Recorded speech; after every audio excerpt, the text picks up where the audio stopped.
Magandang gabi po sa inyong lahat.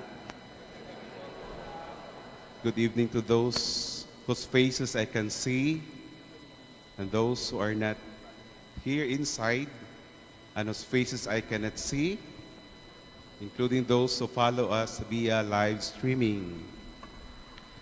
Ito po ang pang-apat na pilgrim church that we have inaugurated, and the first one entrusted to our religious congregation.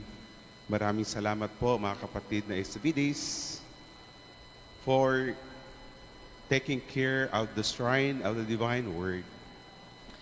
Yung unang simbahan po na aming binuksan for pilgrims is the Cathedral of the Immaculate Conception noong December 29, that also coincides with the opening of all the cathedrals in the world.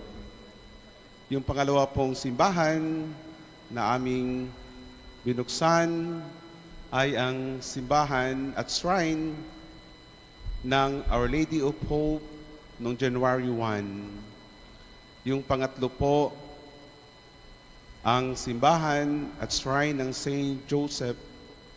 Yung dalawang simbahan are under the patronage of the Blessed Mother. Yung pangatlo, under the protection of Saint Joseph. And it's very providential that today we have inaugurated the church, the shrine of the Divine Word. So kompleto na po ang Holy Family. Mary, Joseph, and Jesus. But what makes this celebration more meaningful is the fact that today we join the Universal Church in celebrating the solemnity of the Epiphany. As we all know, the word Epiphany comes from Epiphania in Greek, which means self-manifestation, self-revelation, and self-disclosure of our Lord Jesus Christ. In the Catholic Church, we celebrate two Epiphanies. The first one was last January 25, when Jesus revealed himself to the shepherds, considered to be the poorest among the poor, in line with the Lucan theology. The second manifestation of the Lord is precisely today, especially in the context of the Eastern Catholic Church. Because today he also discloses himself not anymore to the poor, but to the magi, to the learned, the astrologers, and the wealthy. Ang ibig sabihin po, ang ating Panginoon pala ay para sa lahat. Maging mahirap ka man o mayaman, maging Hudyo or mga hintil. As our second reading would remind us, the letter of St. Paul to the Philippians, the Gentiles are also heirs of the promise of the gospel. The Lord is very inclusive. Ang ating Panginoon ay para sa lahat at ang lahat ay para sa Panginoon. Ito din ang aking bukasyon bilang obispo. Ako po ay nagsisikap na maging obispo para sa lahat. Maging mayaman man o mahirap, matanda o mga bata, malusog o may kapansanan, mga malaya at nasa piitan. Because our God is the God of all. Wala namang nabanggit na three kings sa ating ebanghelyo ngayon, but we normally call the celebration the solemnity or the feast of the three kings. No, ako'y maliit pa, madalas ko naririnig yung kantang We Three Kings of Orient Are. Familiar ba kayo noon? What about singing one paragraph? Kasi parang nalilimutan ko na yung lyrics. 1, 2, 3. We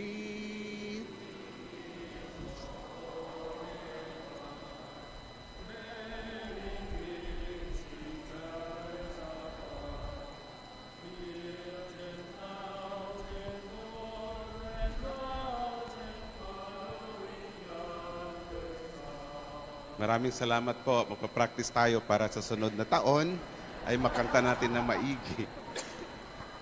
First practice pa lang yon. So, there is no mention in today's gospel about the number either of these astrologers, of these learned who study the stars. We only deduce the number by the gifts that they offered.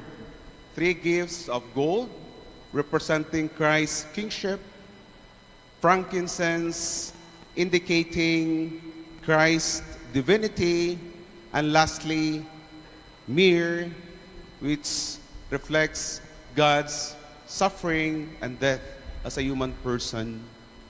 So doon natin kinuha yung 3 hari doon sa mga regalo. But what makes these 3 or so magi wise? They are also called wise men. Allow me to bring you into a meditation of the 3 reasons that I found why they can be considered as wise men. First, they sought. Second, they gave. And third, they sought, they gave. Nalimutan ko ng isa. Pero matandaan ko mo yan kaunti, ha? They sought. Sorry. The last one is the chains. The first one is the sought. They have sought where the child was born with the help of the star. The mention of the star is also very revealing and very indicative of the people who help us find the Lord. Pope Francis calls them our saints next door. They sought the Lord to pay Him homage, to search the Lord, to be able to worship Him. They sought the Lord for the right reason. Because there's also one character in today's gospel who sought the Lord but for the wrong reason. His name is Herod. He inquired about where the child would be born, not to worship Him, but to kill Him. Motivation is very important. Why do we seek the Lord? Why do we search the Lord? And I hope our purpose of searching the Lord is aligned with the goal of the 3 wise men. We are wise in the measure that we seek the Lord for the right reason, to worship Him, to pay Him homage. And they offered. The 3 wise men did not seek and find the Lord empty-handed. They offered their respective gifts. I have not seen a person who is happy, who is selfish. And I see a lot of people whose joy comes from the happiness of giving, because it gives us more joy when we give. Not only once, not only twice or thrice. We give because the Lord continues to bless us despite our own share of imperfections and unworthiness. Tayo'y nagbibigay, hindi lamang isang beses o 2 beses o 3 beses. Tayo'y patuloy na nagbibigay dahil ang Panginoon sa gitna ng ating mga pagkukulang ay patuloy na nagbibigay sa atin. Those who help the church materially, with their time, with their presence, continue giving, because real joy is found not in receiving, but in giving, the sharing of the gifts that we too have received from the Lord, because at the end of the day, we cannot claim anything that comes from our own efforts, however noble. We can only claim as our own our share of sinfulness. The third one is the chains. The last sentence in today's gospel talks about changing their course. They changed the way in going back. My dear friends, the moment we experience the unfathomable mercy of God, we can never be the same again. We are invited to change, however slow, but we have to change for the better. We can never be the same. We change the course of our pilgrimage because of this encounter.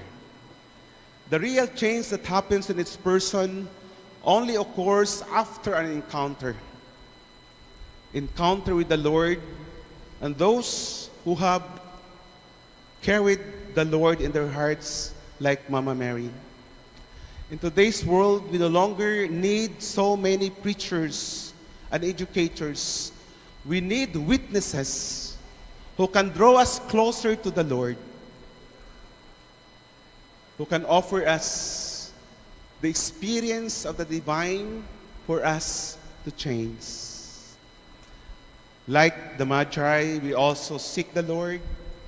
We offer not only material things, but our prayer, our time, our presence, and we change no matter how slowly it will be. We make some detours, we make some stops, but it doesn't matter.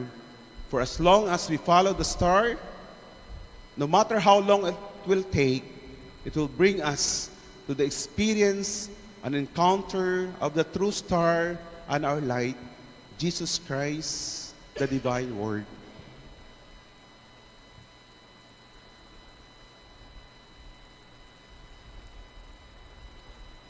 Please all rise as we renew the profession of our faith.